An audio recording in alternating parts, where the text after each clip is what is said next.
Howdy, all of you delicious people. I am here today to talk about Lara Croft's Tomb Raider from 2001.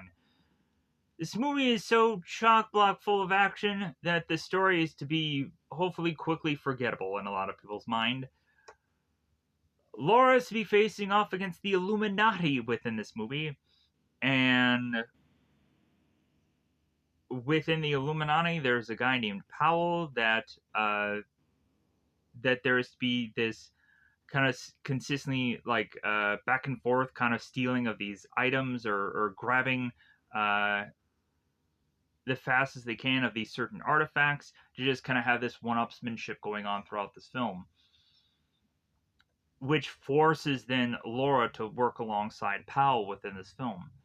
We'll go on to find that Laura is to be going on and needing to do her father's last mission. We'll go on to find that also Laura's father will have this very dark and secret past, of which that she will go on and find out about throughout this film. And so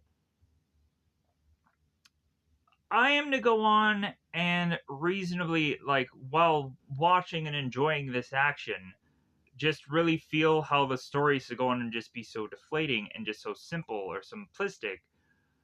But really, in all actuality, I guess we just have to break it down to just logically having a video game movie that really is to just have to need to just be so simplistic in its approaches, because all you're going to care about is just the action packed nature which this movie delivers. So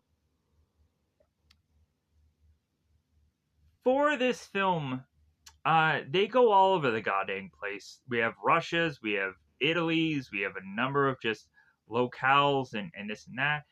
And so it really is a visually interesting film for how it bounces around all over the goddamn place. And how we logically have probably a lot of people feeling that there's so many holes within this film of story and so on and so forth, that especially when we get to the Mr. Wilson part, where Mr. Wilson goes on and is to talk to Laura, and then Laura is to leave from Mr. Wilson to just go back on home, to then just to have Mr. Wilson call Laura and say, hey, yeah, I figured out somebody that can go on and help you about figuring out about this clock thing.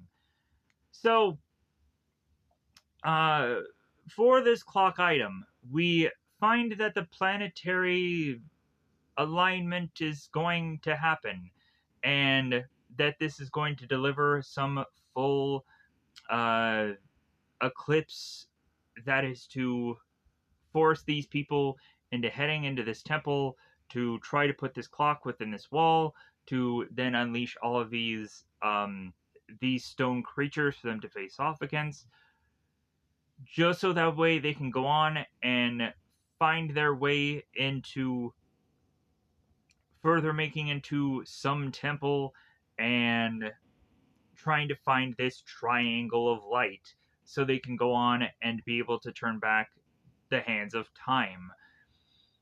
Laura, of course, is to want to put together this mission so that way she can go on and hopefully bring her father back from the grave. And Powell is to go on and have his own reasons for doing this also. Powell, in all honesty, the way he presents himself to Laura is almost in a very devil-like nature, where he's going on and he's trying to persuade her into well, hey, I'll give you everything that you desire. I'll go on and I'll have you have all the time that you want with your father, and I'll go on and I'll do this for you and that for you and blah blah blah. And hey, you definitely want to go on and you want to help out Alex by the end of this film, yeah, you can go on and you can do that. Just trying to be vague about what happens with the way that this movie plays out. So, this movie, at the end of the day, regardless of its deflating story, and regardless of how it being so action-focused, I enjoy it. I thought it was to be just so just visually enjoyable. That really I didn't think anything beyond that.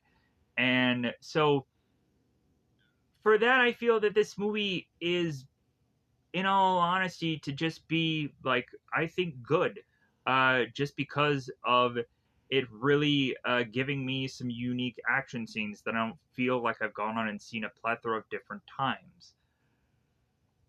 Yeah, you could probably go on and probably find like certain visuals of this film that are to be kind of similar to stuff like Dark Crystal, or you could probably go on and like look at the mansion scene where Laura is kind of rampaging uh, through it while killing all of these masked soldier men, and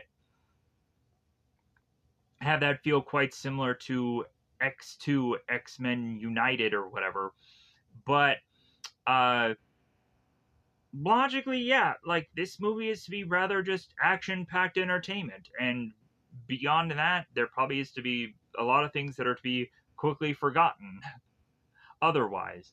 So, Angelina Jolie, interestingly enough, once she was to go on and find out what Lara Croft Tomb Raider was, she at first was to go on and not be interested in the role and actually be offended about being offered a role like this, because how obviously Lara Croft is to have a certain kind of body physique that is to be presented within the video games. We have Daniel Craig, who it seemed like after going on and being a part of this film, honestly hated it just because of the fact of him needing to go on and repeat a number of lines, as well as also like having the movie just so action focused that like he probably just got really just like fed up about all of it.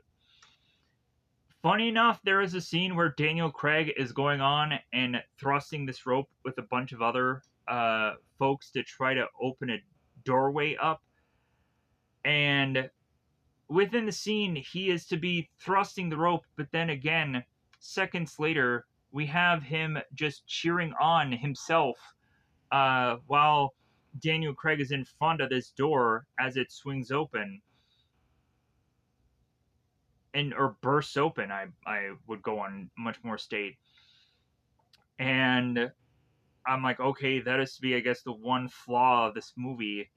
But then again, also people would probably bring up a number of other things that have to probably, of course, occur within this film. There is a lot of times where they go on and they kind of back over and repeat themselves. We go on to have the Illuminati that goes on to explain the planet alignment and how it occurs every 5,000 years, for then to have Laura Croft go on and look at this telescope to say the exact same thing. And I'm just like, good God, like, how many times could we have to go on and explain this whole 5,000 year thing? And how can we go on and explain the alignment thing? And how can we go on and just continue within this movie to just keep saying the same things over and over? It gets very monotonous at a certain point, to where you're just like, God, this story sucks in this film. But you're just like, but that action though. But that action though. As well as also seeing a female lead character just be busting heads the way she does, it's pretty cool. So, because I love female leads, I just do. Because also, like, man, do they look good looking. But anyways, so we make our way into these tunnels, having, uh, of course, some activating the key things go on to have these statues come to life, and Laura is to be guns blazing, blasting her way through all of them. And yeah, like, you can't help but just be like, this is fun. But really, like, just this is a garbage story. This is a garbage just story. But anyways, so like it also feels like this movie is very padded out, in all honesty. But anyways, this movie I feel was good enough, I feel. So where can you go on and check out this movie if you have real true interest within it? I would go on and state that there is an app called Zelifonic, Zelifonic, that you can check out this app to dare in fact be able to watch Lara Croft Tomb Raider for absolutely free. And I've used this app for a very long time, so if you think that there is some shady natures going on here, again, I've used this app for a very long time, so you can use this app yourself and be able to watch this movie for absolutely free. There could also go on and be possibilities that you could check this movie out also on an app called Moopzy, Moopzzi. But I think you may have to go on and might have to forcibly adjust some servers to be able to watch this movie because I don't know if uh, this server right away goes to Lara Croft Tomb Raider. It might go into some other movie. So you may have to go on and do some adjustments on the bottom where it says source and like start to thumb through some servers to try and find the right film.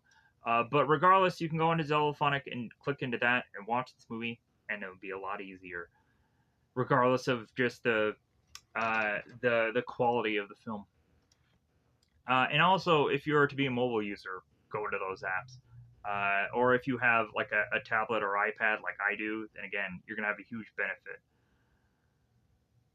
of being able to watch a film in a much more seemingly bigger screen. Like I go on and I have the lucky benefit of being able to do something like that. So let's go on and let's push into breaking down this movie as I very vaguely got on to state what exactly is going on in this film. And then we'll head into like we'll go into like breaking down this movie and go into full on spoilers. So Laura's to go on and bizarrely end up throughout this entire mansion be hearing a ticking, which makes no sense in my opinion. In this huge lavish mansion, she's to go on and just being hearing this ticking that is absurdly loud, I guess, for her.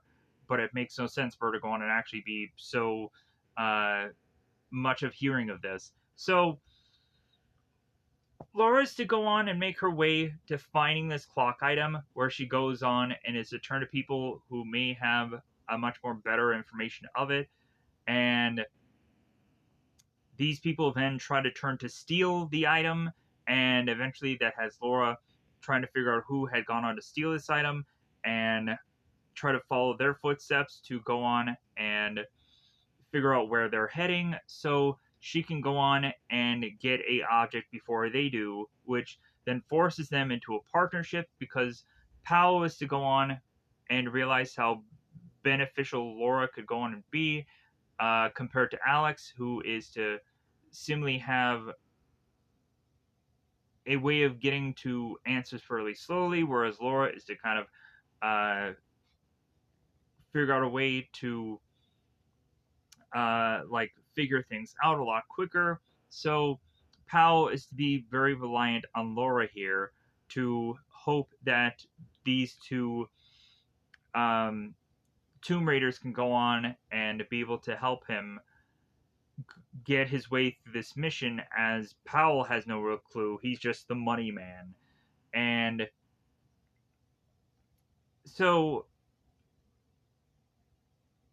we go on to have Laura, who is to make her way into figuring out how to put these triangles together, and there is to be a race by the end of this to try and figure out if Powell or Laura are going to go on and get the triangle and get what they want out of it.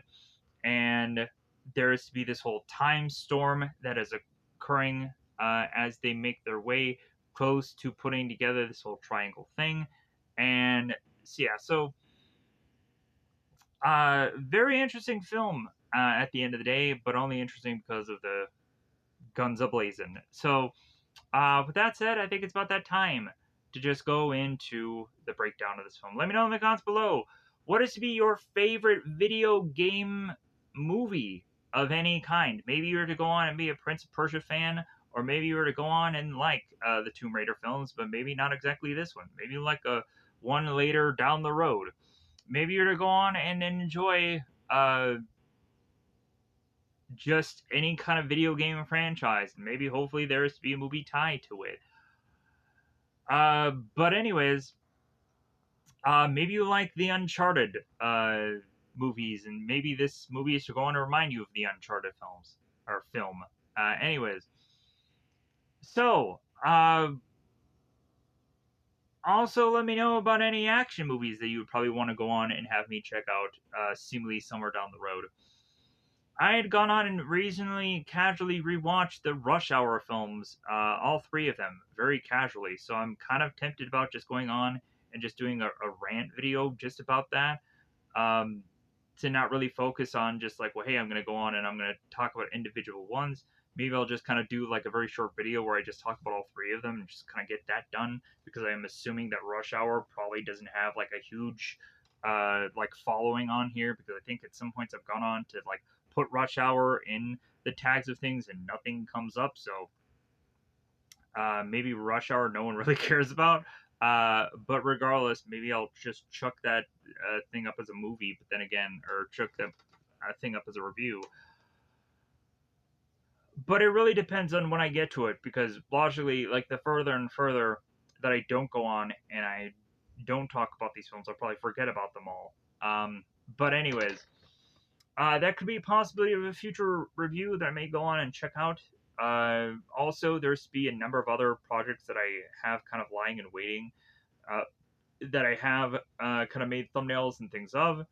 There's a movie called the 10th Victim that is to go on and be about a future where it seems that they are to go on and legalize murder, and they end up making a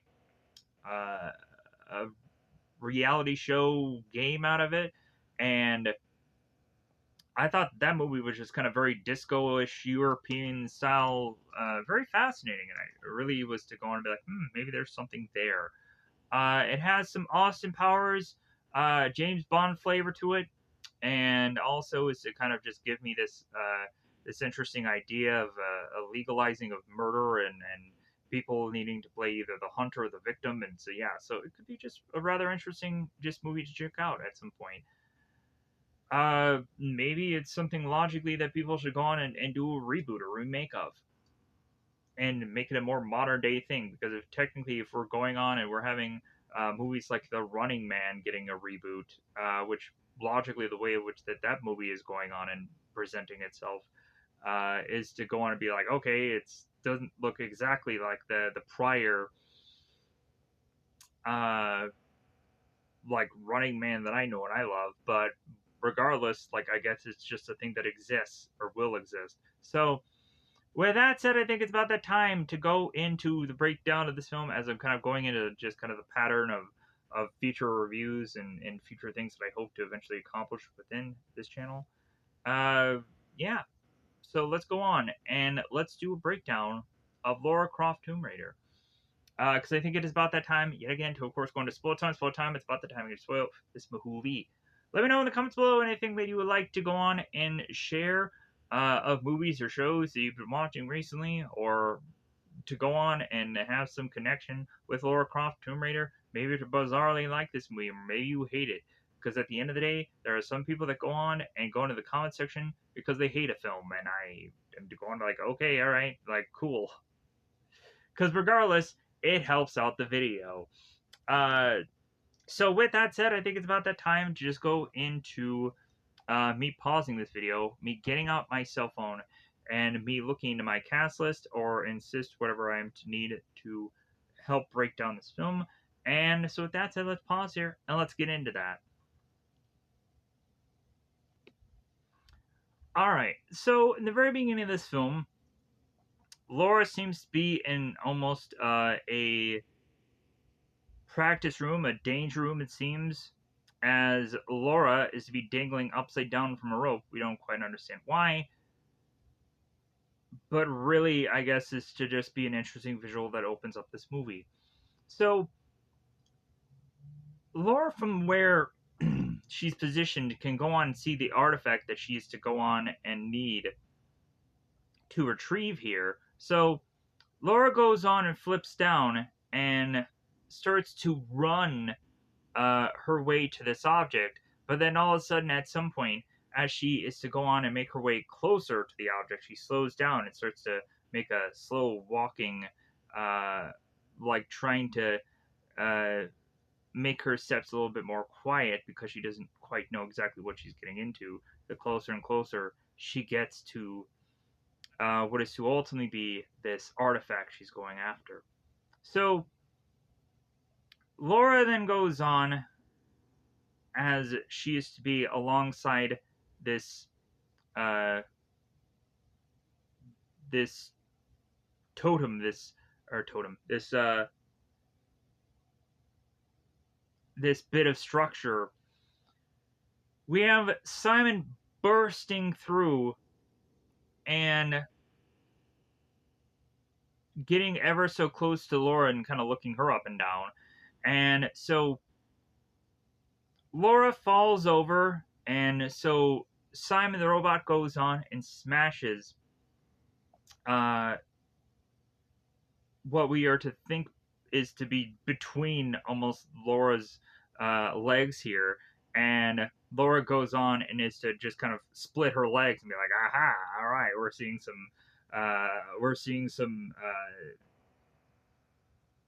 like visuals here, I guess." Bizarre. I don't know why they had to go in and they had to like logically do this, but anyways, so Laura is to make her way away from Simon to then be uh, propped against this coffin, which we come to find is just rubber, and she kind of presses up against it, and like it buckles a little bit. We can see the buckling. You probably have to go on and you have to probably slow this movie down to exactly see that, but still, it's made of rubber.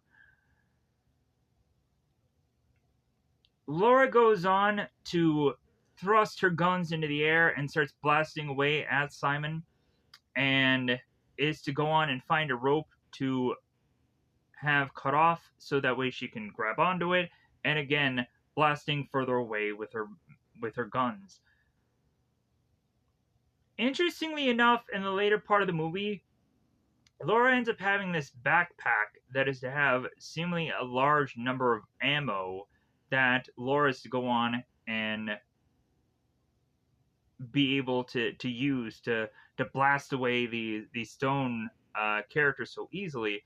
But it's kind of odd how Laura does not have that actually in this early part of this film against this robot, realizing that she's going to need all kinds of just bullets to just take down this robot. But again, like I guess the logic of it all is just that Laura just has just enough bullets, it seems, to be able to take this thing down conveniently. So Laura at one point is to make her way through the mission, realizing that there is a tent that has a robot in it. And I'm not quite sure whether or not that Laura is to have known of the robot within that tent existing or what, but regardless, Laura goes on and starts to blast into this tent that has this robot underneath it.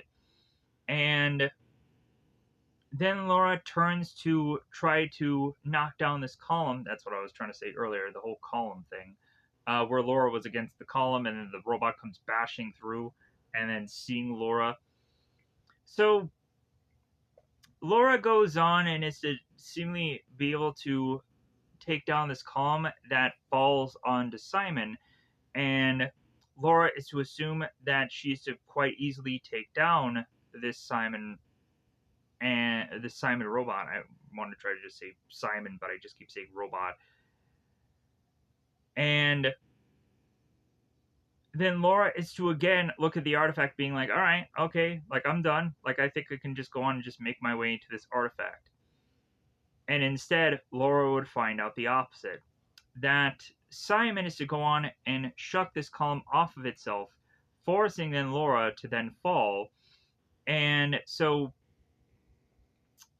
Laura is now down on the ground blasting away, and the robot is to make Simon's self ever so closer to Laura, thrusting his arms into Laura's face with these seemingly blades that are going on and attaching to it, these spinning blades.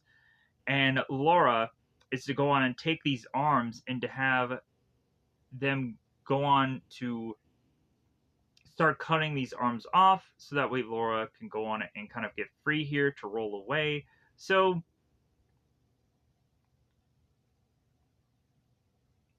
Laura then goes on to get on top of the Simon robot, ripping and tearing these wires out. And after she goes on to seemingly do that, Laura has more of the time in the world to go on and find the artifact that she is so desperately going on to need to find within this mission that she's on. Opens up the artifact to find out that this is just some drive of some kind, and as Simon is to be ever so near to Laura, finally Laura goes on and says the word stop, and then the robot ceases. Laura goes on to open up the laptop part of this robot to then see that the main objective is to kill Lara Croft, and Laura goes on to put in this drive, this this this uh, this USB thing, and come to find out it is to be a party mix of hers, and she starts to go on like dun, dun, dun, dun, dun, dun, dun, dun, and she starts to just be like, all right with the music. So we have Laura that is dragging out Simon outside of her little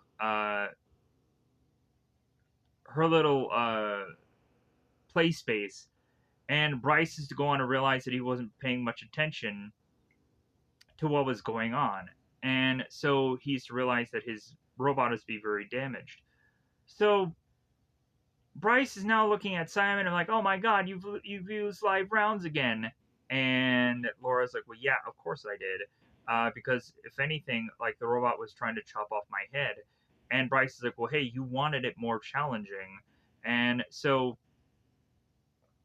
and Laura's like, well, yeah, hence the live rounds. So Laura walks off, and Hillary is now making his way into the frame here, like, oh, live rounds again?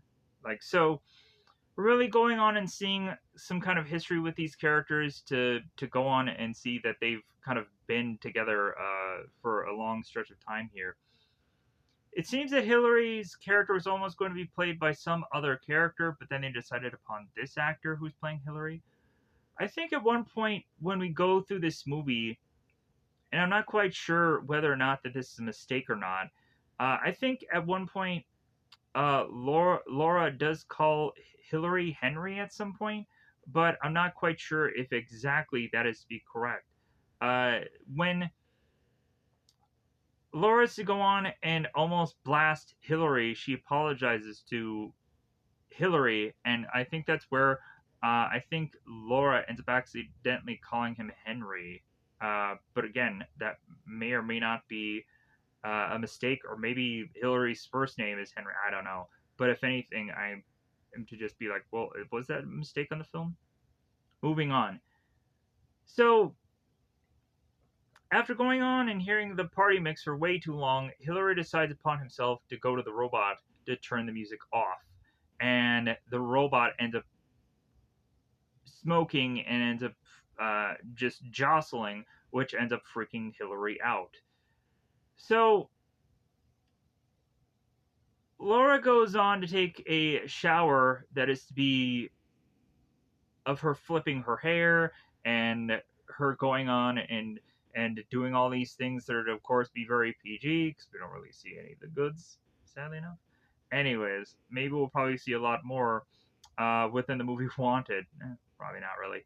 But anyways, so as Laura gets out of the shower, Hillary is there with a dress and high heels, which Laura has no interest in wearing. And Hillary is a state that's like, well, hey, I'm trying to turn you into a lady. I'm trying to make you more modest. And Laura drops her towel and is to go on and be like, yeah, I'm very modest. So we then turn to Venice, Italy, where we go on to,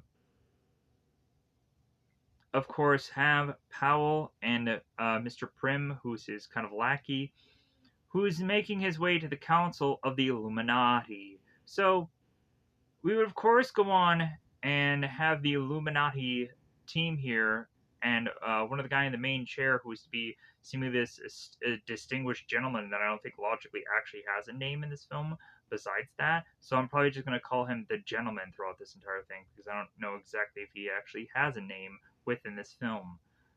So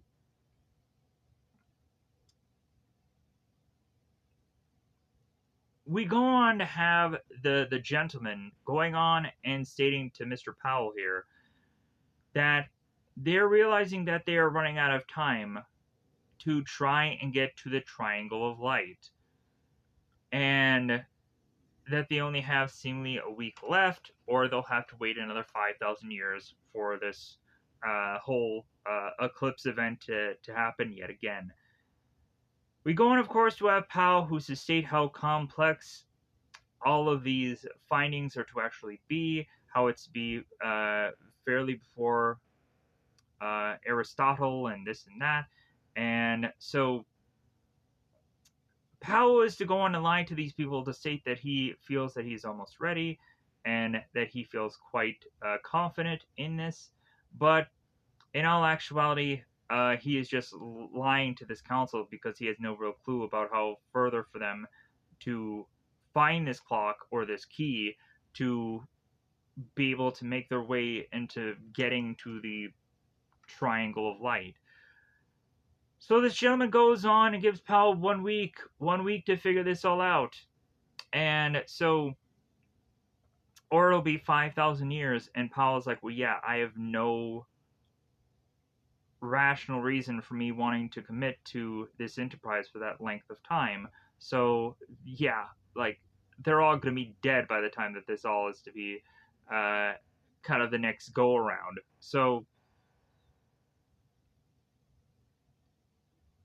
Prim says to Powell, it's like, we're not really ready for this, are we? And Powell's like, oh no, we're not.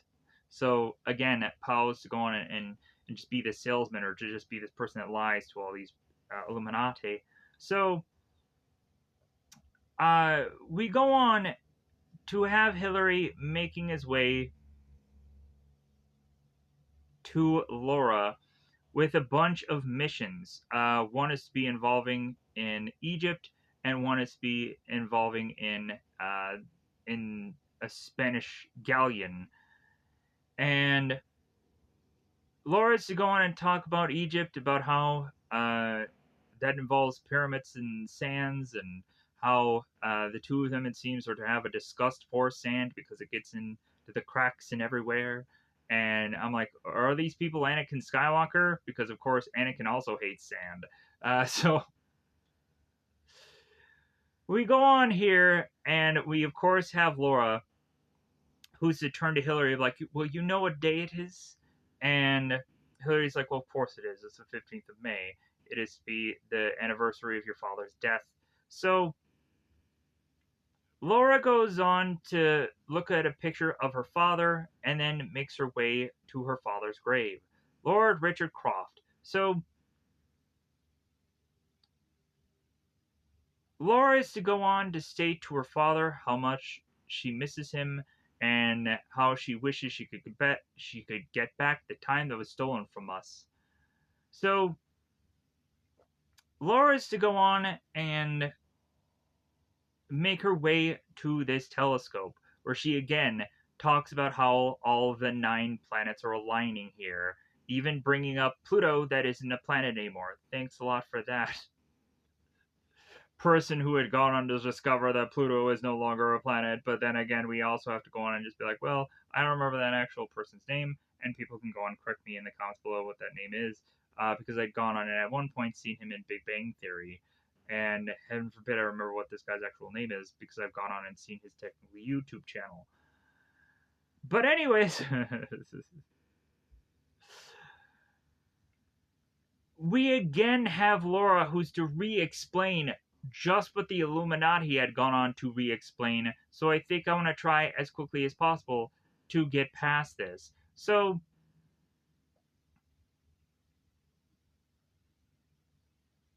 here is where we go on to have Laura that is tossing and turning within her bed, and she is to make her way back to this tent. And we have a flashback between both Laura and her father. Going on to have Laura's father, Richard, who's to open up this locket that he is to go on and have that has the time and then has the picture of Laura's mother. Having us going on and looking at this picture, realize like, oh my god, that's the photo of Wonder Woman from the TV show. That same actress is to go on and be Laura's mother in this movie. So Laura's to state how she, of course, does not remember her mother, but at least she still has her pop pop or her daddy. We'll see about that. So we, of course, go on and have Richard that is to explain to Laura about the planet's alignment and that it seems that the mission that eventually Laura will have to go on and finish for her father, as he is to go on and explain it all to her, is to really be something that she's going to have to grow up to eventually have to uh, be entangled with, as he is to go on and be like, yeah, you'll go on, you'll be old enough to do this mission, but I won't because I'll be dead. So here is where Laura is to go on and hear a ticking in her very loud mansion of other sounds that may have occurred besides this. So Laura is to go on and hear this ticking so heavily that is to wake her out of a slumber, as she is to grab a knife and almost be thinking that there is to be someone within her bed that she needs to kill. So Laura starts to make her way through this entire mansion to try to figure out where this ticking is coming from because it irks the out of her. So she goes on and finds that this ticking is going on from underneath this stairwell that is to have some hidden location. So Laura goes on and takes this very heavy wooden object and smashes it against this secret hidden location of sorts. And so Laura finds this crate. She ends up opening it up and realizing that there is a clock within it. Laura is to blow this clock and is to then go on and bring this clock to Bryce here. Bryce is to go on and be in a trailer nearby the mansion instead of being in the mansion himself.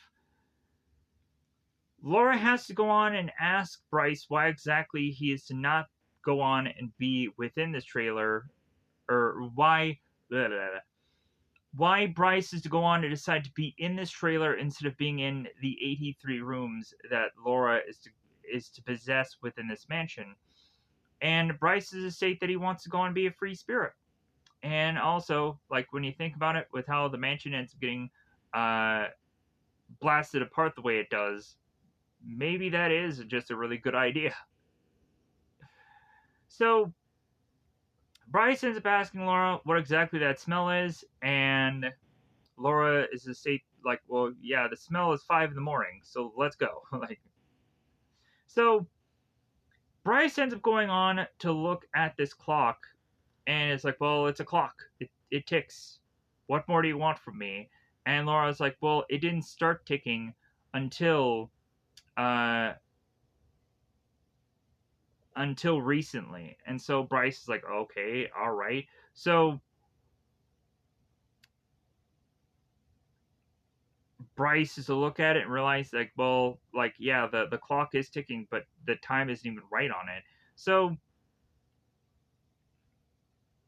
Bryce is to go on and realize that, okay, like, I'll need some coffee and let me look at this clock. So Bryce starts to go on and start to take this clock apart slowly but surely, then puts a snake that has a camera at the end of it through this clock, and eventually is to notice uh, the clock within the clock, the item that they need, the all-seeing eye. So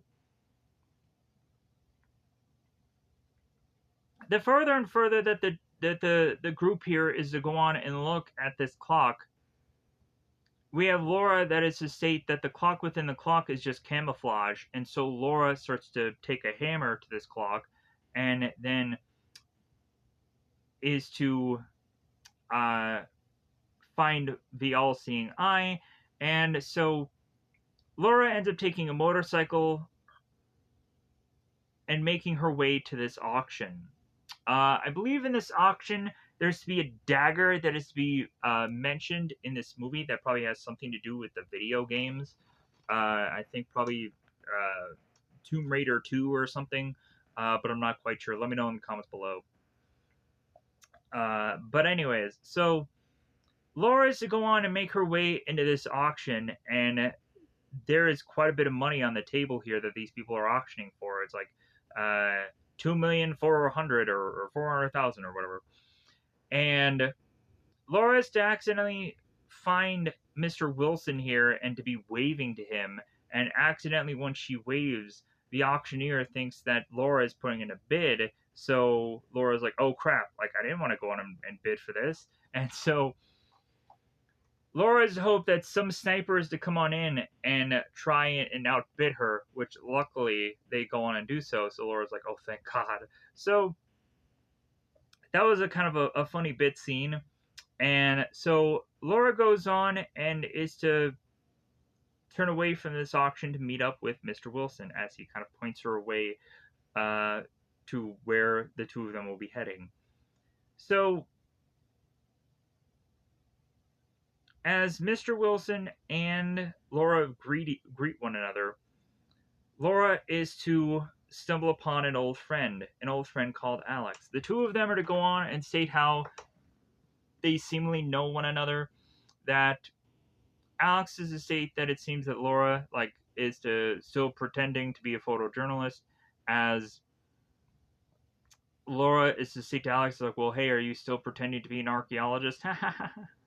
So we have Laura that is to go on and be upset about a prayer wheel getting stolen, and Alex is stated to, well, hey, like, you never really owned the prayer wheel anyways, so, like, how exactly did I steal it from you? So, as it seems that Alex is to be getting an attention from his client, Laura states, like, hey, go on and go. Like, it seems that your client needs you. So,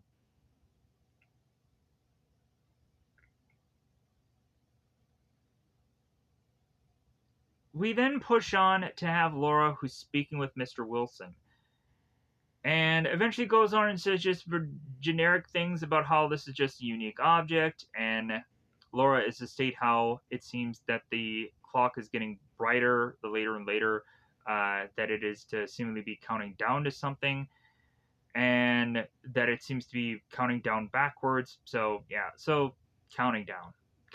Anyways, so Wilson is to state that it's like, well, it definitely is the all-seeing eye, and that this could go into uh, a possession of extraordinary power connected to the triangle of light, but Wilson is to also state that he feels that Laura's father would know a lot more about this than he would. That Laura's father had gone on to like kind of beat to his own drum, and so on and so forth. And Wilson, by the end of this, is to go on and just kind of give up on trying to have any more answers for Laura and offer her this bit of alcohol or port or whatever, as he's to realize that this clock is be a truly mysterious thing to him, and that Laura should go on and just go on home. So Laura gets on her motorcycle and drives off. And so, bizarrely, right after this occurs, which is so annoying to me, we have Mr. Wilson that goes on and calls Laura, and it's to tell her, like, well, hey, I think I may have someone that can go on and maybe give you some kind of answer than I could have, and this will go on and lead you to Manfred Powell. So,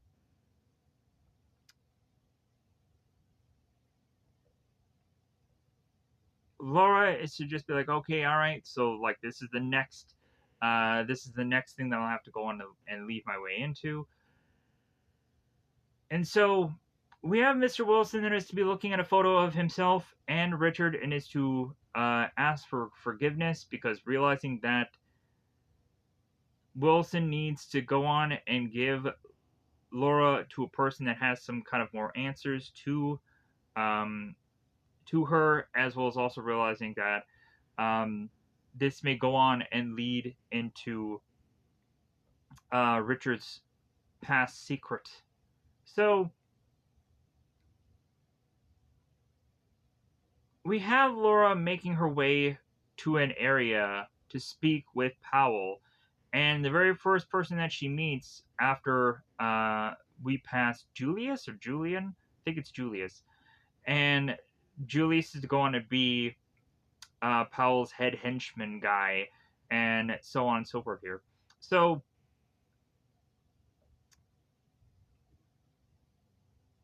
we have Laura who meets up with Mr. Pims, and Laura is to confuse that this guy's be Powell. It's like, oh no, I'm not Powell. I'm just his assistant. So, and also Pims has to go on and state that he has a name that shares a beverage. So, like, obviously there's a joke about this guy who is to have this name that is to just be like, okay, all right, beverage, whatever. So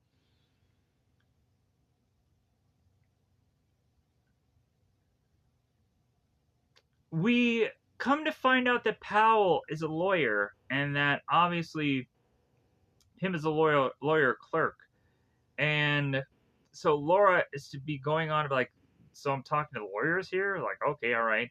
But we'll come to find out that like the lawyer thing is just to be a ruse because of course these people are to also go on and be these treasure hunters, these treasure seekers.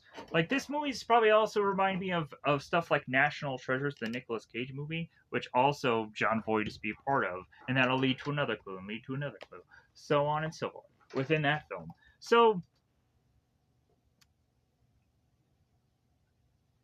we go on to have Laura meet with Powell here, as I'm honestly just kind of stalling for a second here. So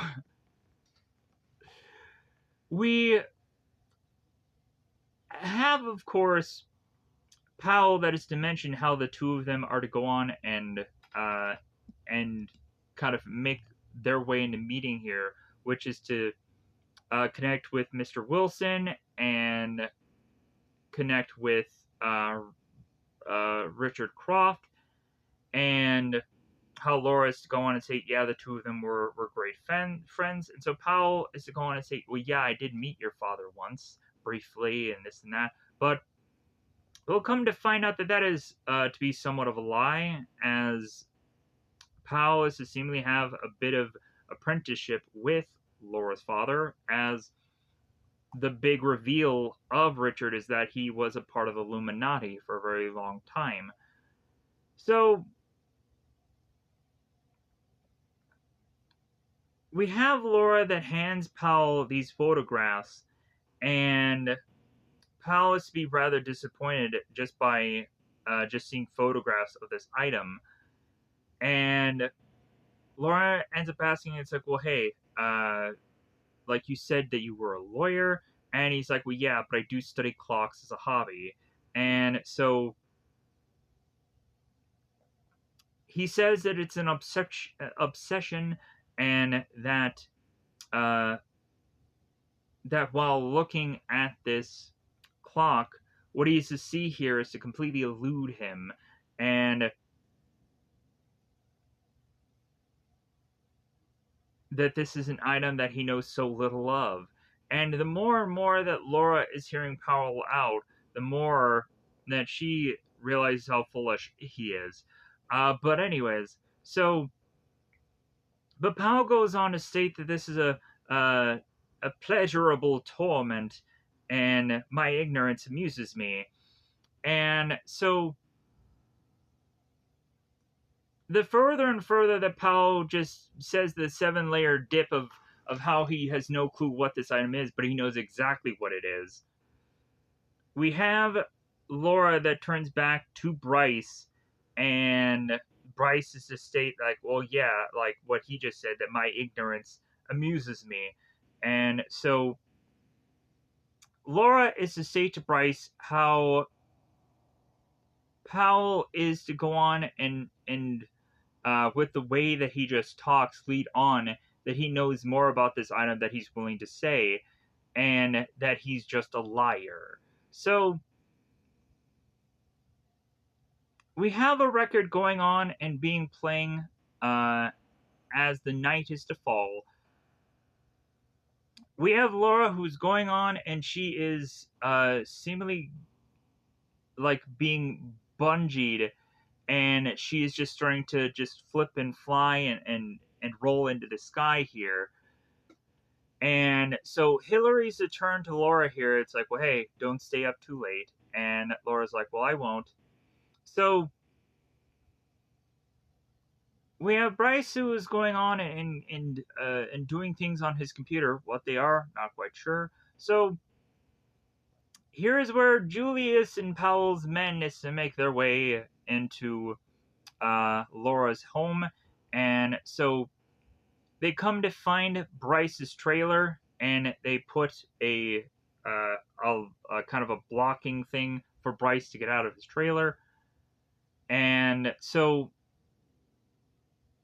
as Laura consistently goes on and swings her body through these bungees, these cords of sorts, she goes on to notice off to the side that security is being breached within this mansion as she is to go on and just continue to just flip and swing here. So Laura then goes on to jump her way onto the chandelier, which I guess within the movie she had gotten injured her ankle, and that is just going to be like, okay, like I'm kind of curious how many times that probably Angelina throughout her films had probably, because of the action of some of these movies, had probably gotten injured during the movies. Uh, and this one is also fascinating. So so Laura goes on and jumps into the chandelier, and we then turn into Powell's men bursting through this through this glass to then try and get to Laura here.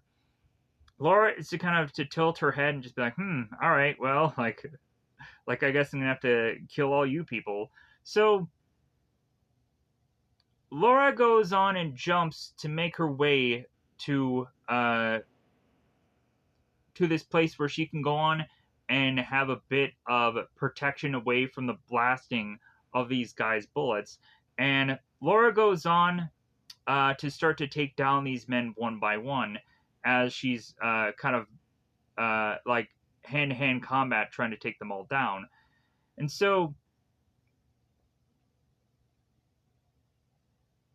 as Laura goes on to find some kind of weaponry that she can take from these men and starts to blast away at them, uh, we have Bryce that is hoping that he can go on and can turn on Simon, but Simon sadly is inoperable. So Bryce is like, well, I guess I'm not going to have that as help. So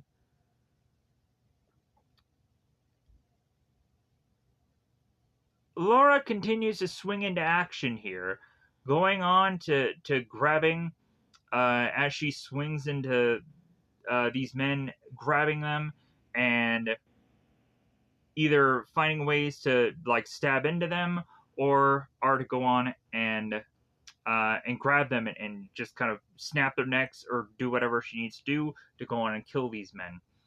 So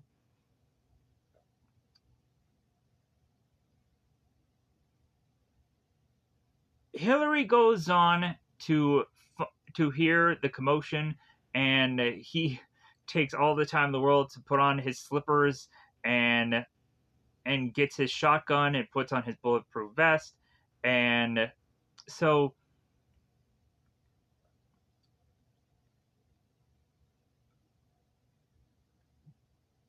we have Powell's men that are shooting their way through this glass, and the glass is to be far too thick. It's to be bulletproof and what have you. So they're to go on and realize that the all-seeing eye is within their grasp. So they, since the bullets won't pierce this door, they go on to use explosives to hope that that'll do the trick. So we have Laura that is to go on and try to hide from these men, and so she uses this dumb waiter, this dumb elevator, and she goes on to make her way into here and then slides down these ropes to make her way further through the mansion so that way she can go into the garage to try to get into her combination um,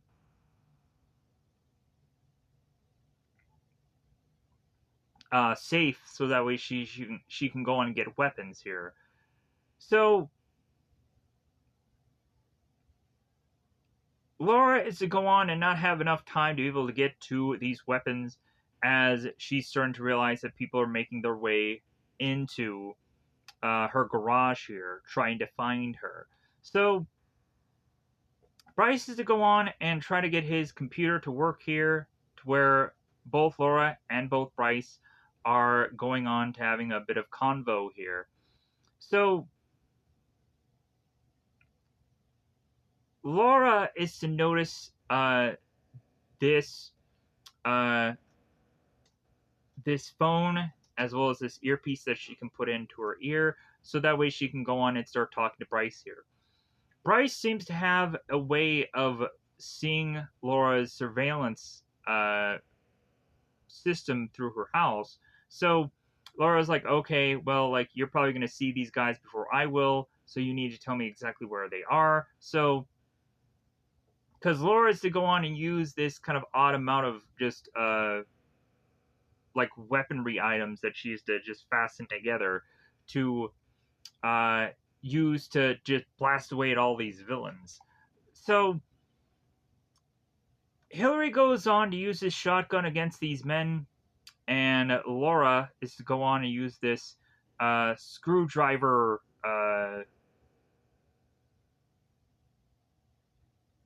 unusual weapon of sorts.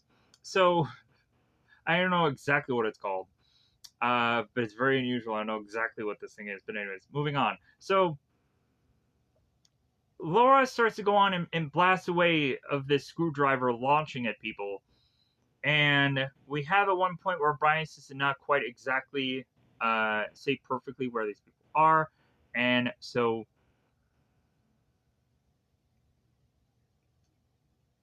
Laura is at a point where she's talking to Bryce, and Bryce is like, "Oh, like, are you okay? Because I'm sorry, like, I made a mistake there." And so Laura's to go on and notice her car keys have fallen to the ground. So Laura goes on to realize, since these guys are wearing night vision goggles, that Laura just decided to turn all of her cars on all together at once, and this guy is to get blinded by the light.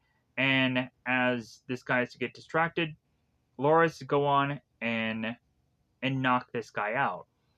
So Laura then goes on to find this uh this item that she has to go on and make her way into, like, almost surfboard-ish, to make her way through this garage and go on to gather a gun, while there is to be one of the Powell's men blasting away here. So Laura goes on and finds her motorcycle, and she goes and drives off of this car to go flying into the air to then be blasting away at this uh, at at this henchman. And so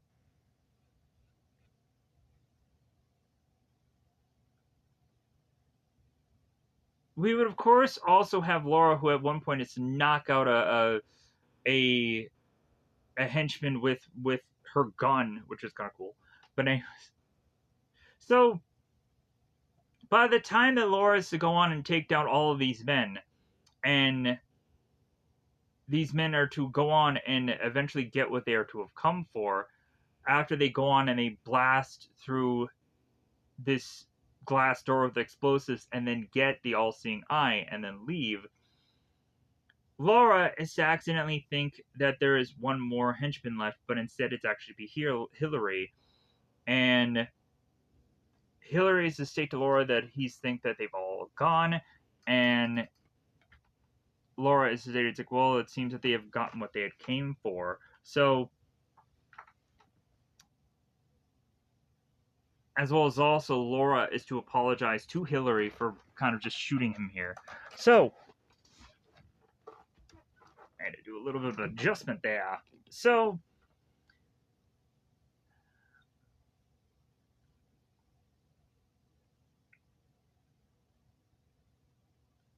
we have Powell that ends up getting received by Julius, the all-seeing eye, the clock.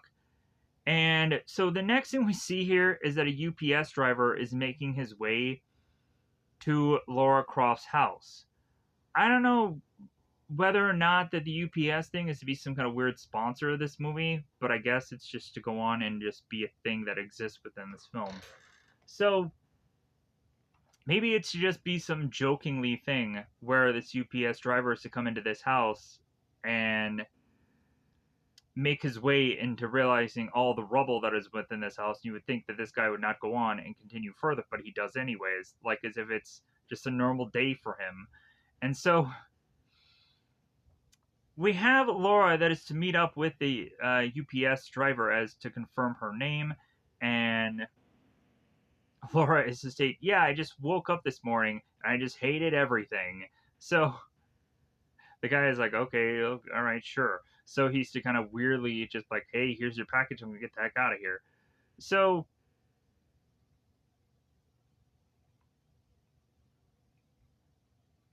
Bryce wants to go on and know what the letter is, uh, but Hillary is to tell Bryce, man, like, stop being so nosy. So conveniently, Laura is to find that this is a letter that is coming from her father, who is well dead, but is to go on and explain some things. Past death? So we go on, and within this letter, it goes on to read, to see a world in a grain of sand and a heaven in a wild flower. Hold infinity in the palm of your hand and eternity in an hour. So Laura's to realize that this letter is seemingly coming from a book called William Blake.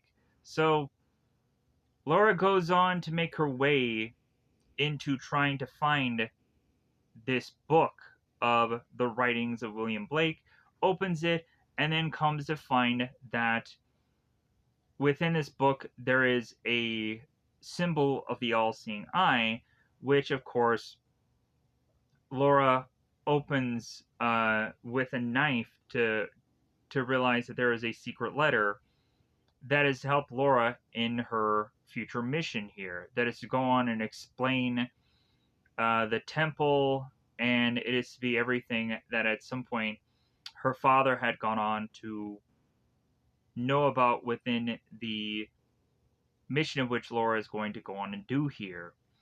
Also trying to tell her that if she goes on and sees these certain jasmine like flowers, that will help her go on and make her way into the temple that she needs to go on and find within here.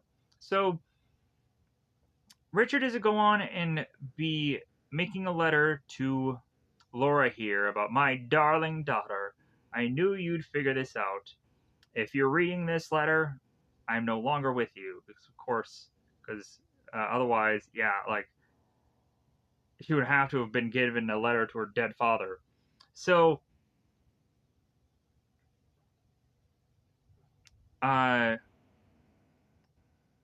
we go on to have Richard here, bizarrely having to say all these things, like on screen here.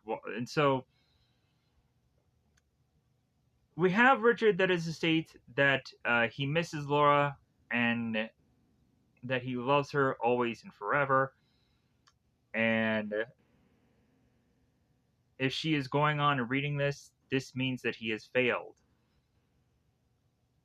That he is going to also put an awful burden on Laura's shoulders, and that by now Laura will go on and find out about the clock and where it has gone on to be concealed. And so Richard is to go on and tell Laura that the clock is the key and it will unlock the hiding place of two pieces of sacred icon, which is going to eventually lead to the Triangle of Light. So, uh,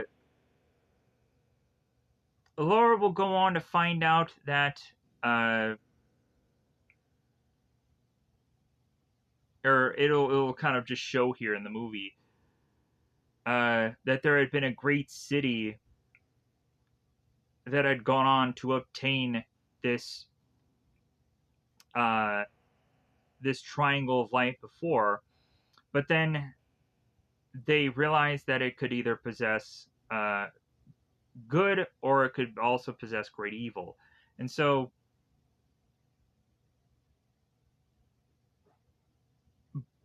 this was to go on and lead to the destruction of the city. So they had decided to break apart said triangle and to hide them on opposite ends of the earth. So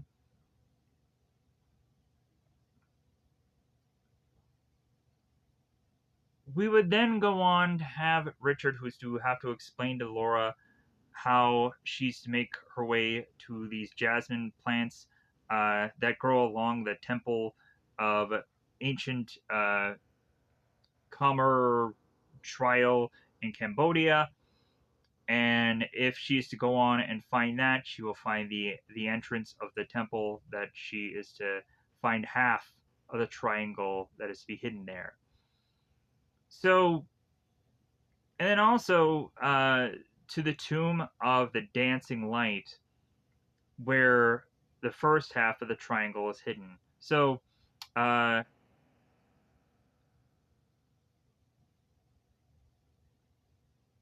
and that she needs to be there at a very specific time where the planets are aligning, it seems. So everything has to be done in a certain time period within this film.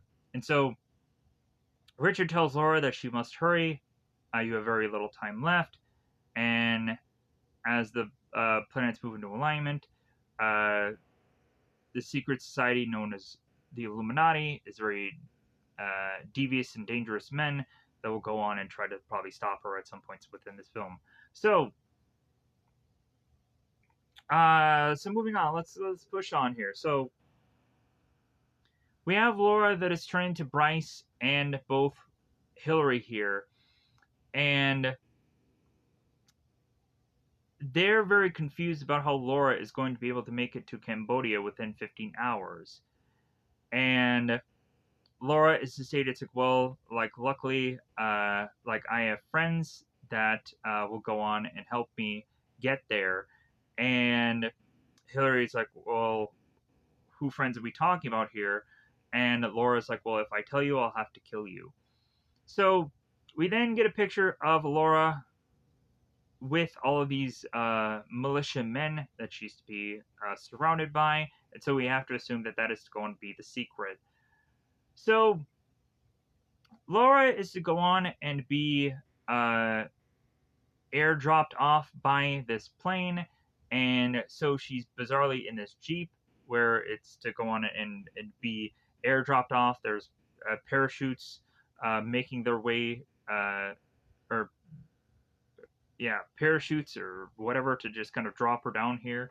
So Laura goes on to use her binoculars to find both Powell and both Alex, who are trying to get into this temple by having all of these having all of these kind of people randomly try and open up this temple. Yeah, so Laura's to be looking binoculars at Powell like, oh hey, how predictable. And then it's to notice Alex West, and Laura is to ask Alex what exactly he's doing here. And if anything, Alex is just in it for the money. So Laura goes on and is to attach her guns and is to get into her Jeep and drives off here. So we have Powell that is going on to tell Alex that it's like, hey man, like we only have 72 minutes before this alignment happens. So hey, these people need to work a little bit faster. So Alex gets on these ropes and starts pulling and pulling. And so Laura's going on and driving her way through this Jeep to make her way to an opposite location here. So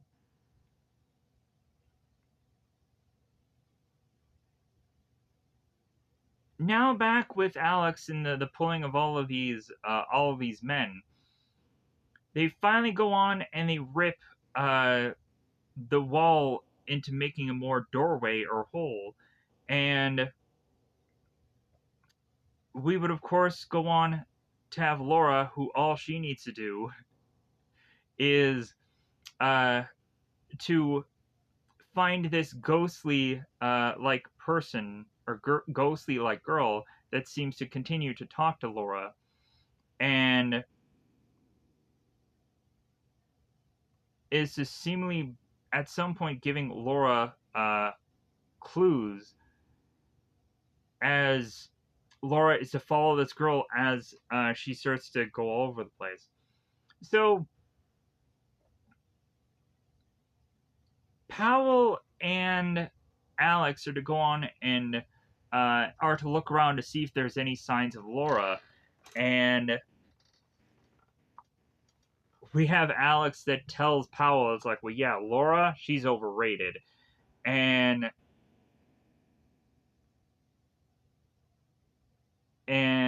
Alex is to state that, like, well, hey, like, don't get me wrong, like, if anything, like she's good, um, but she's only in it for the glory, and Alex is only in it for the money. So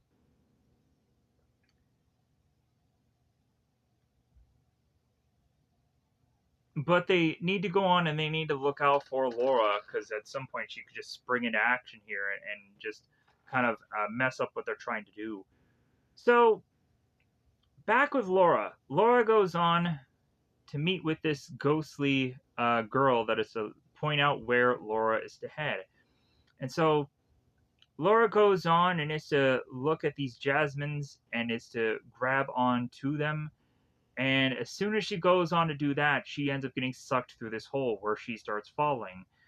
Laura is to try to go on and grab uh, into any number of these things uh, that could save her from this fall, and she grabs onto this long stretched out root or branch of some kind that Laura can grab as a rope to sling her way into safety. So Alex and Powell's men make their way into this temple, and as Laura is to go on and notice them coming, she starts to kind of quietly just start to make her way around to kind of overhear what they're saying. So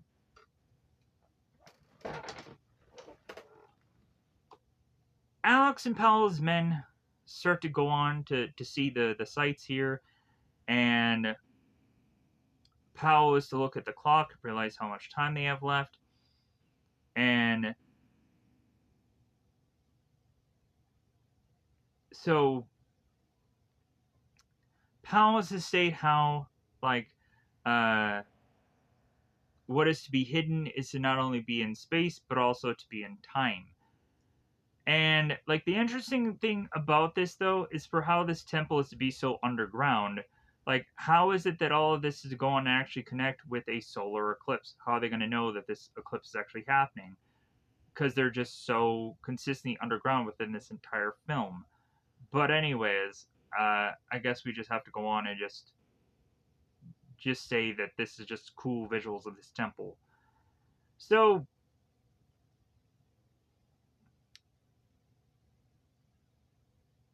as Alex and as Mr. Prim start looking around here, we have Laura who's to go on and notice that as she is to read some things that are to be on the sides of the wall here, she realizes that everything that is to be within inside to this area is probably going to go on and try to kill them here. And he's like, okay, good warning for me to know that. So we have Pal that is to turn to Alex like, well, hey, like you're the Tomb Raider, figure this thing out. Like, what are we supposed to do? And Pal is to turn to Alex and say Temperance Fusion, which Laura is to have speak in Latin and know that this is to be time flies. So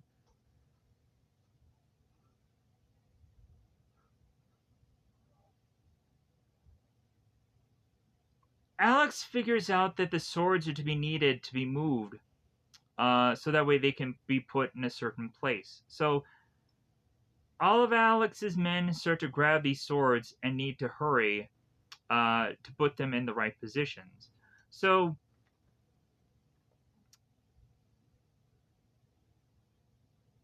we go on again to have Powell to state to everybody, hey, the timing needs to be exact. So we go on to have Laura here that makes her way through the temple to go on to find that Laura is to see this place where the actual clock should be placed correctly, as where Powell is actually the wrong place.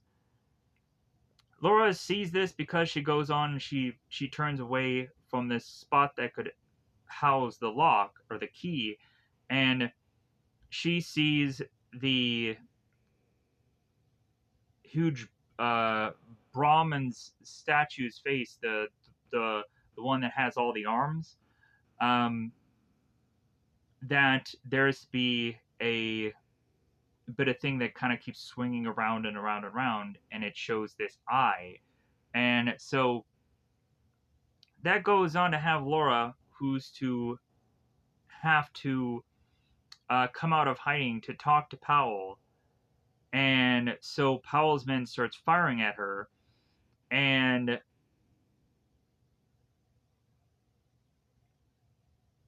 Laura states to Powell how he's making a big mistake, how she had gone on to figure out exactly where they should go on and place this clock, and that also Laura is to turn to Alex like, hey, like, are you doing this for business? And Alex is like, no, I'm working. And so Laura is to say to Powell that where he's going to put the clock is not where the true eye is, and that if Powell will only give up the clock, then Laura will go on and figure this out. And Powell is to say to Laura, it's like, well, hey, you're not going to cheat me out of this, are you? And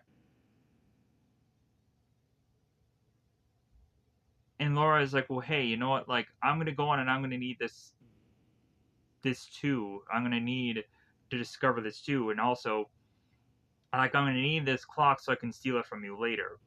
So,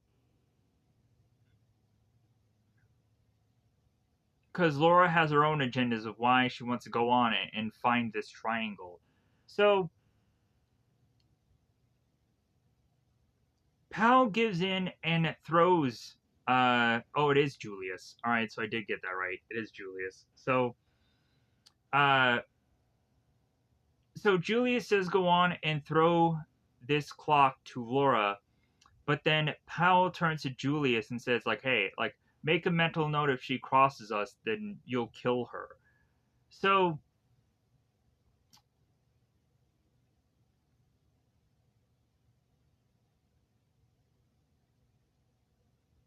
Laura is to say to, well, yeah, if you definitely want to go on and you want to kill me, like, if anything, you're going to make a mistake and it'll cost you 5,000 years for this event to happen again.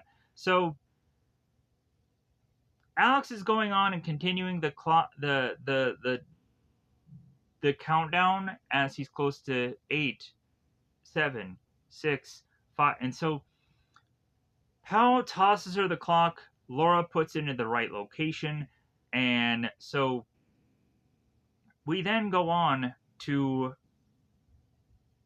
have this large mechanism that is starting to swing back and forth within this room start to go on and try to pierce this huge jug that is to be called an urn. And this huge mechanism that's rocking back and forth is just called this log. So supposedly this log will have to pierce the urn, and that'll be to kind of just figure out what is to transpire next within all of this. So the log, it seems, is not getting quite enough momentum for it to swing, as really Powell is just to go on and is to just hope that it somehow pierces it, but it won't until Laura is to jump upon it and is to start swinging along with it, just having her body weight just to rock this back and forth. So the log does go on and pierce the urn here, which ends up having it start to leak out. So after that is to go on and occur here, all of a sudden we start to have this light coming out from the ground that starts to erupt and is to start to just blast its way into blinding a bunch of people where they thrust out of the way, just not sure quite what's going on.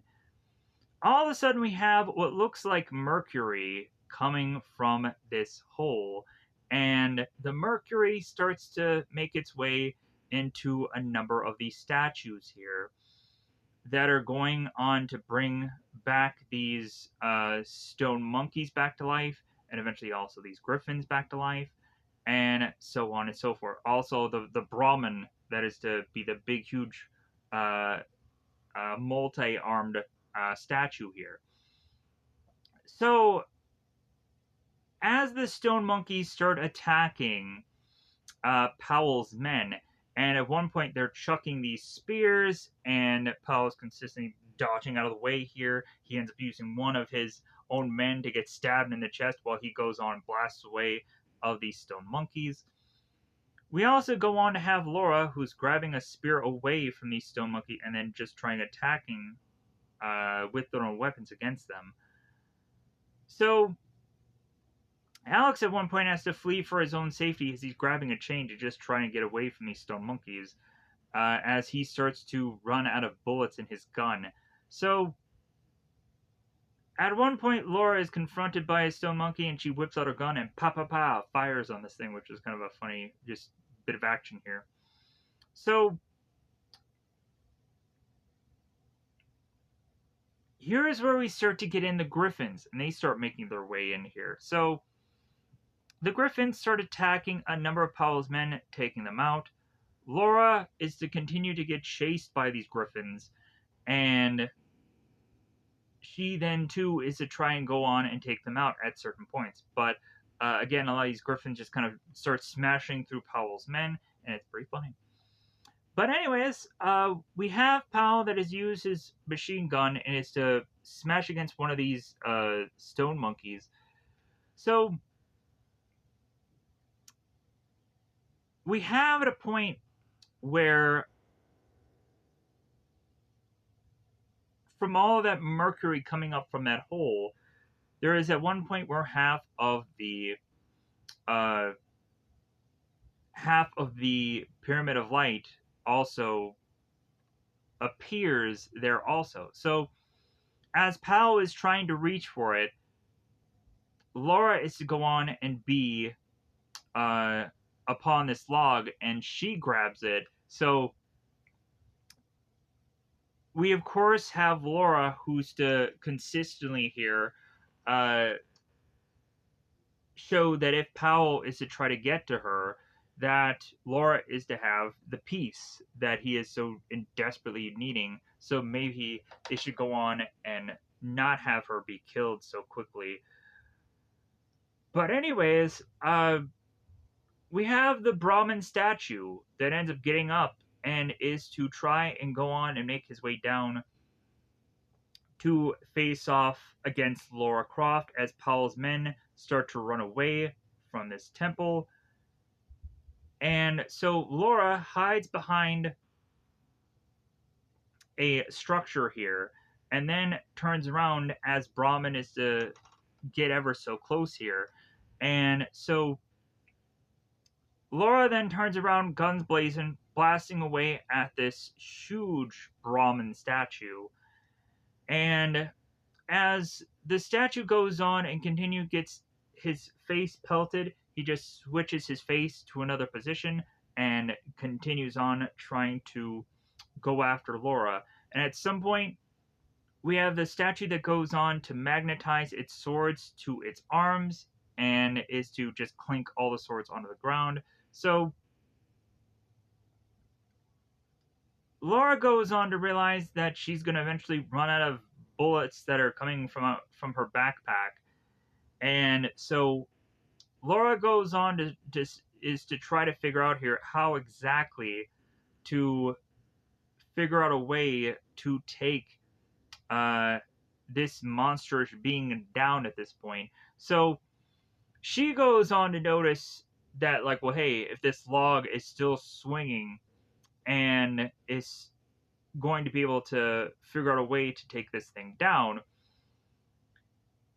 Laura goes on to drop kick the log, and then the log goes into the Brahmin's stomach, and is to be a way to take this thing down and have it fall over. Laura then goes on as she runs out of the temple to realize that there's a griffin chasing after her. The griffin goes on to grab Laura as she's making her way out of the temple, and as soon as the two of them make their way out of the temple, the griffin completely breaks apart. And so Laura going on and spotting both Alex and both Powell, who are already out of the temple, she runs away from the two of them, realizing that she could be in danger if they're to go on and shoot her here. So Laura starts running away from Powell and from Alex, and so Laura makes her way into this water and almost to this waterfall, and Alex is pulling a gun on Laura here and saying, Laura, give it up. And Laura turns to Alex like, well, hey, are you going to shoot me, Alex? And so Alex, of course, does not shoot her because, like, well, hey, if they're to go on to shoot Laura, they're to possibly lose the piece of the triangle forever. So really, they need Laura, but they need her alive. So Laura jumps into the waterfall, and then she is to disappear, making her way to uh, finding this boat that she is to kind of steer her way into a familiar place to her to speak to these monks. So Laura ends up finding this monk and is going on and asking him if there's a way for her to be able to use his phone to make a phone call because her phone is wet. So we go on to, of course, have Laura, who's to make a phone call to Powell, and Powell is to finally go on and just kind of make a truce between the two of them here. Uh, because really, since Laura has the other half of the triangle, and that Powell is to have um, the clock that like the two of them are forced into this truce or this partnership, and that without each other they're kind of just useless at this point. So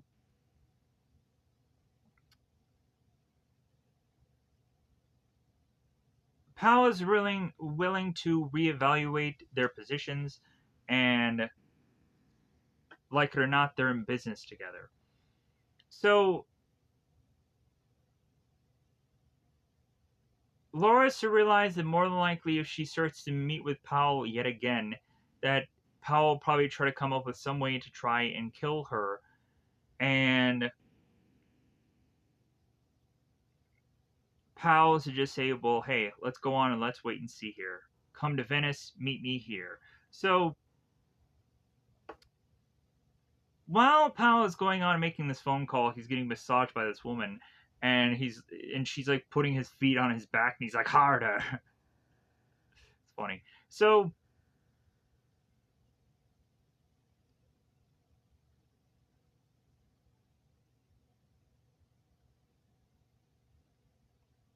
we would go on to then have Laura, who's also calling Bryce here, and so uh,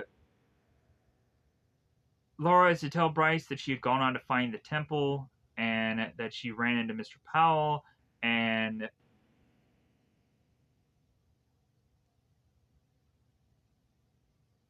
so since her and Powell are going to go on and start working together here, and this is because Laura is to go on and have the first piece here, that and that Powell will need the piece that Laura has.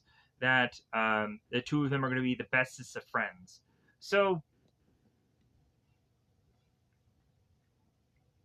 Bryce is to go on and ask Laura about the other half of the pyramid, and Laura is to assume that Powell is to know exactly where the other half is, or to go on and already have the other half. And so Uh, but if anything, they only have a certain number of hours and a certain number of minutes before they figure all of this out, anyways. So Laura is to go on and tell Bryce that he needs to start packing and making his way to Venice, so that way Bryce can at some point help Laura. But at some point, Bryce will go on and make his way to Venice just for his computer stuff to not work, because the place of which that they're heading to is going to end up being a dead zone anyways, that Bryce can't even use his computer gadgets to go on and help Laura. So he kind of just becomes a guy that's just there by the end of the film, but reasonably, like, he's to have no real good use by the end of this film here. So Laura is going on and sharing a bit of tea with this monk, and the monk goes on and is to seemingly also to have had a pass with Richard Croft. It's like, god dang, like, does Richard Croft just know freaking everybody? And so, as Laura is going on and talking to this monk, uh, she is to find out that this tea, even though it tastes very bad, there's to be a reason for this tea, and it is to bizarrely quickly heal her wounds.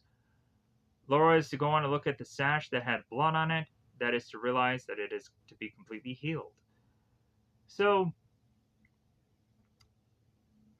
Laura makes her way to meet up with Powell at this place to have a number of chairs surrounding it, and it looks like this was to be a prior Council of the Illuminati meeting. So, Powell and Laura have this bit of talking between the two of them, and Laura is to realize that Powell was to be a part of the Illuminati, and Powell's like, "Well, I don't know what you're talking about. That is some kind of bedtime story." And Laura is to chuck this knife at this symbol of the Illuminati, and she's like, "Illuminati," and Powell's like, "Okay, sure, like, uh, we're the people of the light," and she's like, "Oh, okay, I get it now." So Powell is to go in and ask Laura, "Hey, did you bring me the triangle?" And Laura's like, "No, I didn't bring you the triangle." Like, no, like, so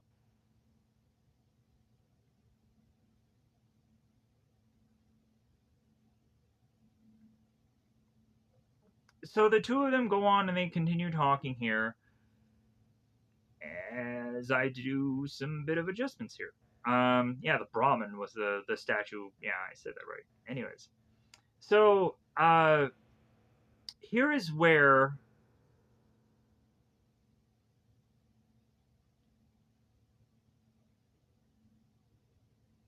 we go on to have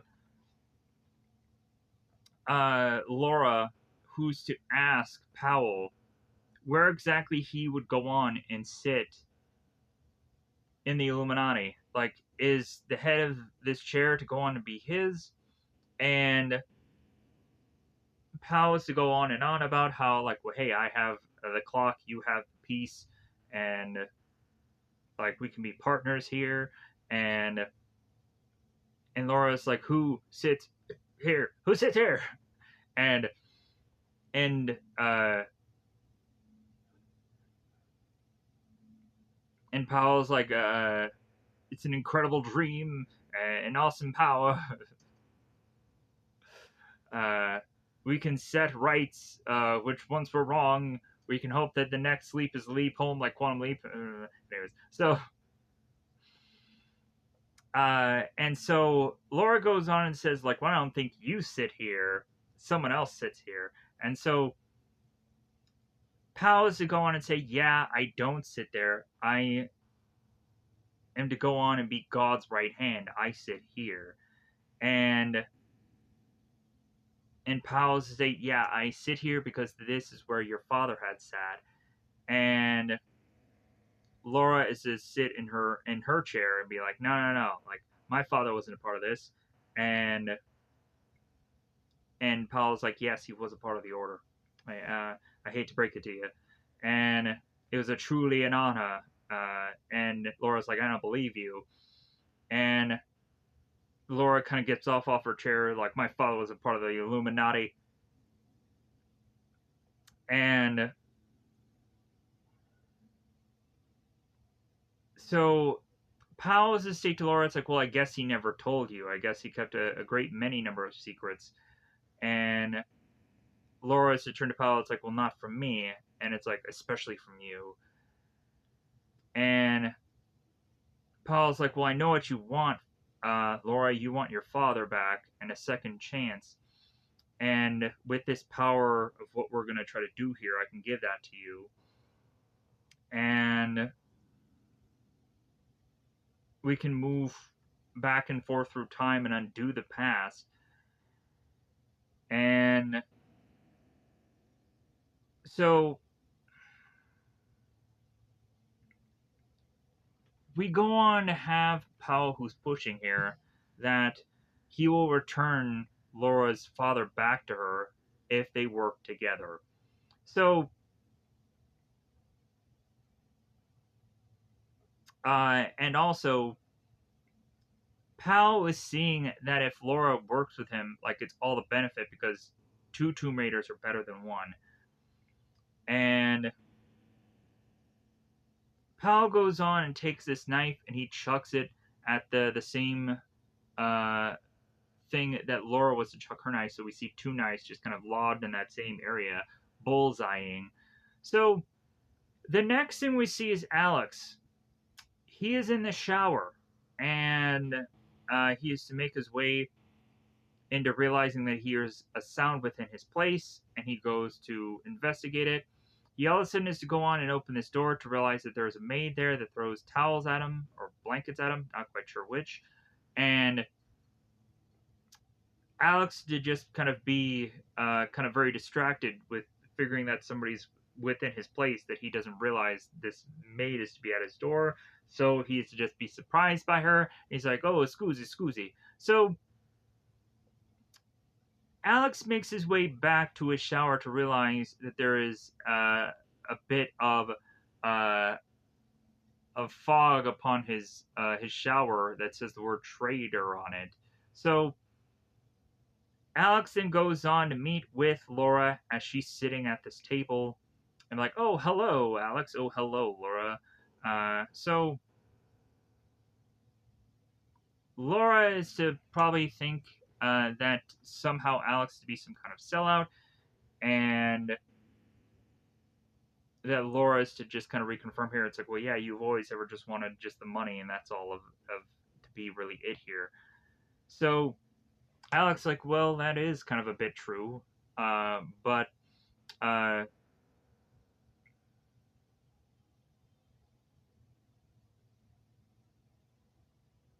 the two of them go on to be like, well, hey, if you cross me, like, we can no longer be friends, and yada yada yada yada. Like, all this kind of just build up of just the two of them, like, hey, we're working at opposite sides here, uh, but hey, we've always been good friends. But if it comes down to it, like I'll kill you if you mess with me. So, uh, Powell and Lara Croft go on to make their way, as well as Bryce, into this helicopter, this chopper, and Laura reveals to Powell that she has the piece with her, and they go on and they take the piece and they put it in this box. So Bryce is to go on and be at this helicopter as well as with Laura, and Laura ends up blowing this kiss, and Bryce to say how his butt is falling asleep. So we have the gentleman that is to go on and turn to Bryce here, or Bryce here. The distinguished gentleman is to go on and turn to Powell here, and here's where Powell goes on and says the actual quote of like, well, hey, two Tomb Raiders are better than one. So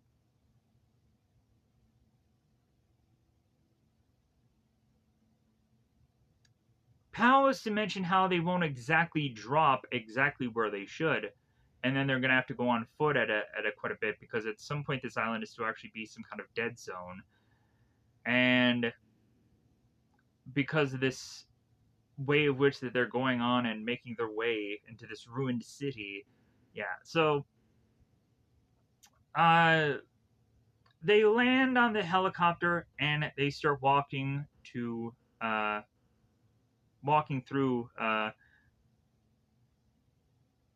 Russia here.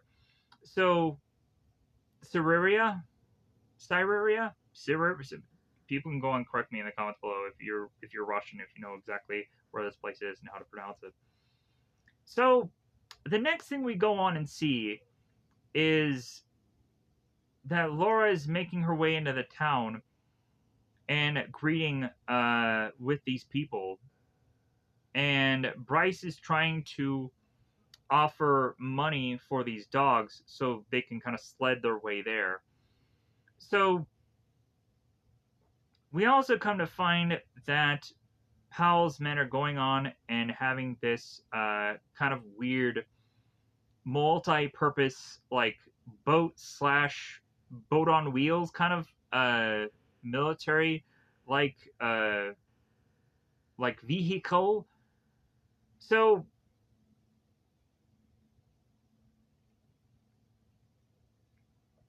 we have Laura who's all of a sudden finding this young girl, and the two of them are going and they're starting to talk here, and the young girl turns to Laura and states like, are you going to the ice lake? And Laura's like, yes. And she's like, to the crater? And it's like, yes, to the meteor crater. And this girl turns to Laura. It's like, don't go. You're risking everything to see him again. And Laura turns to the young girl. It's like, to see who? And the young girl say, your father. And then she oddly disappears. Laura ends up looking down to notice the jasmine flower, and she's to go on to realize, man, this ghost little kid thing is just freaking popping up everywhere. So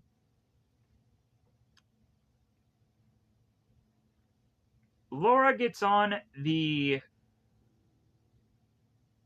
weird multi-purpose vehicle here, and Laura is to look at Bryce and just be like, hey, yeah, like your computer is not going to work here no matter how many times you smack it because this is a dead zone. Because again, they have to say that again. So as Bryce gets out of his vehicle with Laura here, he realizes that this is not a country; it's an ice cube. logically that is to be funny, pretty funny if you go into very cold like environments. How you'd probably go on and state that like yeah, like this is not a state; it's just an ice cube. But anyways, because I come from very northern parts of the United States, where of course it is to be fairly cold. So yeah, so a lot of people would have those kind of jokes. But come on, man, just wear some layers. Just wear a layer. Just if you wear enough layers, it can be fine. So Laura's to go on and make her way to seemingly the place they're heading to, and she busts out this flare. So supposedly these flares were kind of useless for the movie. They had to use like a shitload of them because the flares it seemed were like to only last for like 15 to 20 some odd seconds. So they really had to go through a lot of them throughout this film because they were kind of useless. So I'm sure the flares actually just looked really cool, but they weren't just very efficient. So whoever was to go on and make these flares, like I guess they were just cool visuals for the movie, but like logically they didn't actually have its well usages. So Laura goes on to find this bell and she rings the bell and immediately that throws the hands onto uh, the ears of the henchmen here as the bell ringing kind of really hurts their ears. But coincidentally, this bell goes on and it's to shatter this glass wall that is to hiding to where they have to go on further. So they make their way into what is to eventually be this solar system like like room that is to have all these planets spinning around this sun. And so as Laura and Alex make their way into this location, this solar system of a room, they go on and find that one of the Huskies has decided to run on its own, and it's to run into this time storm like thing where we see that the Husky has lost all of its skin at one point, and then when it is to get out of the storm, all of the skin and the hair it comes just right back. And so Laura turns to Alex like, "Wait, like yeah, I guess it's like it's a time storm. Time is broken here, and so that's what they have to go on and assess." So the distinguished gentleman is going on and telling everybody like, "Find the eye, hurry, all of you." So because the eclipse is starting to happen. So as they realize that this solar system is starting to spin with all the planets around and around, we have Alex that is to be logically going on to make a bet here that more than likely the the second piece is within the sun and they have to figure that out. So they have a bunch of the henchmen as well as both Alex and Laura both jumping on these planets. Alex jumps first, and then Laura is to be soon to follow. So as a bunch of the henchmen all start to go on and start to get one by one, just kind of to a point here where they are to get kind of broken in half as like they're laying on something and something is kind of just coming for them and smashing into them, uh, and so on and so forth. So as the further and further of this occurs, uh, we're having them being pressed to be like, "Hey, we only have a few minutes left. Come on, let's go." So as Laura is to go on and start to assess things as she's on top of this on top of this one planet. Laura turns to Alex and say, "Hey, give me the clock. I know what to do." And so Alex decides to hand Laura this clock, and so Laura gets right under one of the things that are rotating, and so the sun is to start to just spin around consistently. So Laura is trying to see if the bottom of the sun has at a point where she can go on and put this key on.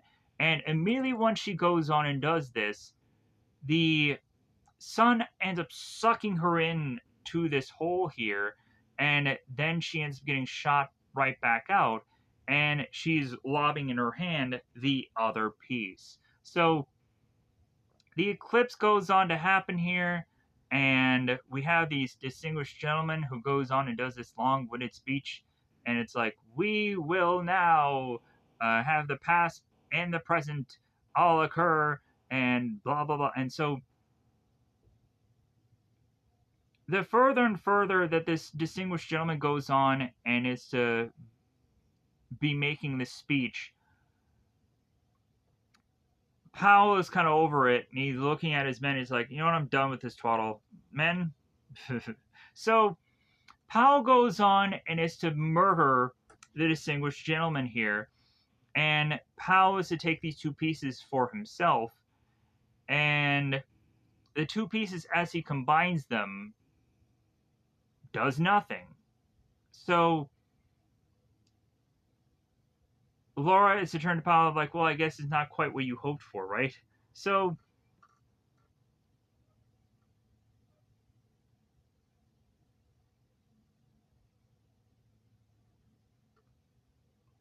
we go on and have like Powell thinking like, well, like Laura wants to go on and wants to figure out the rest of this. So since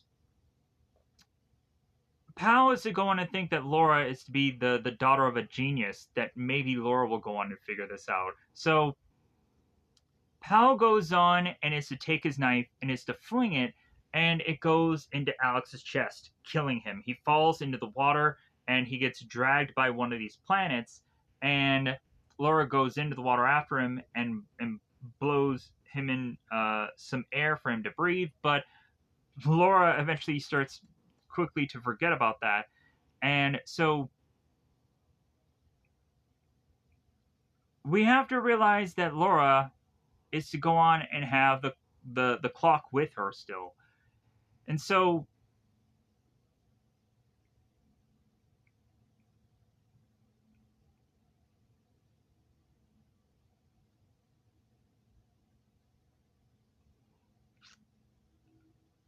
Laura then goes on to, I'm trying to figure this out here, ends up noticing something going on within the part of the temple here, the part of the location where they're at. So Laura turns to Julius and is asking for his laser light, or his laser thing, his sight that is to be on his gun. So Julius hands Laura this, and then so Laura is to go on and use this laser, and she ends up realizing that there's something happening within this one location of the temple. So Laura goes on and chucks the clock at this weird little time storm of an area. So the clock separates, and so Laura decides to pick a very small little chunk of this thing and is to then drop it into the triangle. And she is to state to see a world in a grain of sand. So this little thing is to be just this grain of sand thing that is to go on and need to have this triangle be put together. So as soon as the triangle is to go on and be connected here, both Laura and both Powell's hands are to be placed upon it, and this shifts them into seeing the ruined town again. And so oddly, the two of them are going on, one right next to the other, and running up this pyramid to try to grab at the triangle of light. And so as Powell ends up getting chucked off this triangle here, we have Laura who ends up grabbing the triangle and she meets back up with her father again. So the conversation between both Laura and both Richard Croft here is to, of course, have Laura who wants to go on and bring back her father from the dead, and Richard is to tell Laura, it's like, well, you've already done that. I'm talking to you right now. And Laura is to go on and say, like, well, hey, like, I want to take back the time that was stolen from us. And like Richard is like, you've already gone and you've done that. Like you're like, I'm talking to you. So like uh so Richard is to say here that like what Laura is trying to do here will come at a cost, and that uh, reasonably they should not continue on with this because it'll be become the fact that the price of all this will be too high. So Rich is to also tell Laura that they can't change time, and so uh, and he understands that Laura is to probably think that this is not at all fair that she had gone through all of this to just want this just moment that she's just gonna get with her father and not like the rest of her life with him. And so Richard is to go on and tell Laura it's like you need to give this time back and then you must go on and destroy the triangle. So really all that Laura needed to do was to just have this moment with her father, which had to just be good enough, and then realize that this triangle is to be in the right hands, which is to be with Laura, and that like really that Laura should go on and just like realize that like that this just has to be good enough. So Laura is to state how she feels all of a sudden so alone. And Richard is to say, it's like, will you never be alone? I'll be with you always, just as I've always been. And so the two of them grasp for one another's hands. And so the next thing we see is Laura going back in time before Alex was going to get stabbed and killed.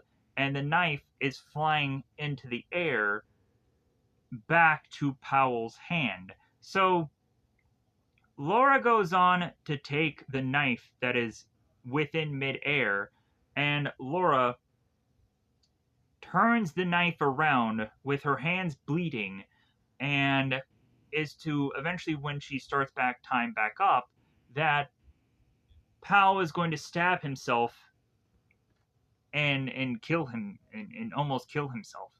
But Laura then goes on to find the triangle of light, and she shoots it, and it bursts into a billion pieces. So, as everything goes back time wise back to normal, Powell gets stabbed in the shoulder here, and he falls over. So, everybody is starting to realize here that they need to get out of this temple because everything is going to start to combust here.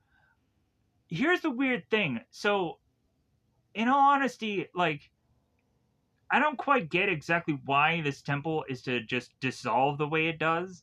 Because in my opinion, like they were to go and say that if they don't have this event be solved, that they're gonna have to solve it again in another 5,000 years. Like what will like all of this stuff just kind of rebuild over the next 5,000 years, whatever? Like, will they go on like?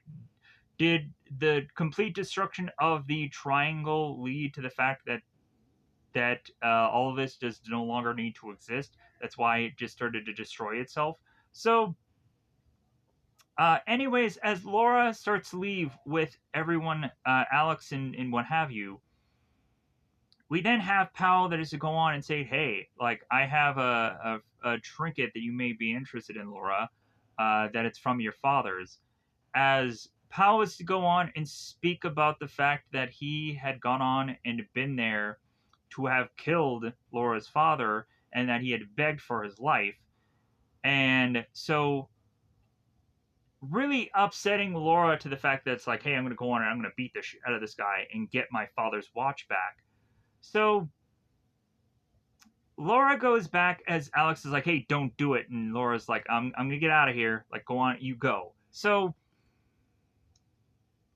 Laura and Alex here are fighting it out. I'm like, yeah.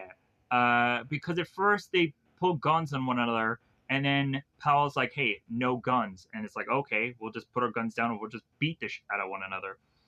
So they start fighting. They start fisticuffing. And we have at one point where Powell, because he's evil, he ends up having a knife on him, and he starts flinging the knife in his finger, or swinging the knife in his finger, and is going to use this knife against Laura.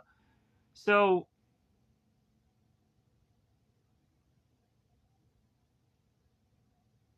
we go on to have Laura, who gets the better of Powell here and ends up killing him here. And Laura ends up going on to take the watch. She looks at it and then runs out of the temple as the temple is destroyingly falling around her.